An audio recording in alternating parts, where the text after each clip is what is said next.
Ce matin se tenait donc le dernier, a priori, Conseil des ministres. Un rendez-vous lors duquel François Bayrou a tenté d'ultimes concessions avant le vote de confiance qui aura lieu la semaine prochaine.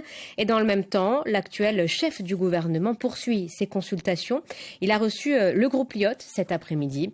Les précisions de Paul Salor. Le gouvernement Bayrou a peut-être connu son dernier Conseil des ministres ce matin à l'Elysée. À 5 jours du vote de confiance à l'Assemblée nationale, les ministres se savent plus que jamais en sursis.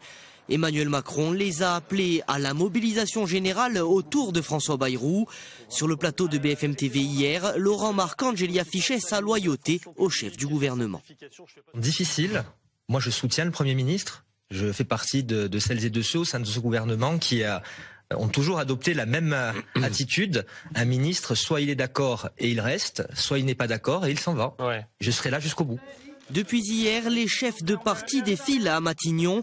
Des consultations qui n'ont pour l'heure rien changé à la position des opposants, décidés à ne pas voter la confiance au gouvernement.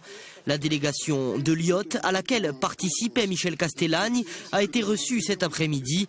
À la sortie, la position du groupe a été clairement annoncée. À la question froide, oui ou non, vous me suivez, la question sera pour une vingtaine de députés non, ne voteront pas la confiance. Alors ça sera réparti entre des abstentions bien sûr et des votes contre. L'abstention devrait être choisie par les 2 députés nationalistes, partagés entre leur satisfaction de l'engagement constant du gouvernement sur le dossier corse et un budget jugé injuste socialement. Un choix qui pourrait finalement aussi être celui de François-Xavier Ceccoli. Le député LR, déçu par l'absence d'ouverture de la part du Premier ministre, réunira un comité départemental des Républicains demain. Il devrait y acter sa position finale pour le vote de lundi.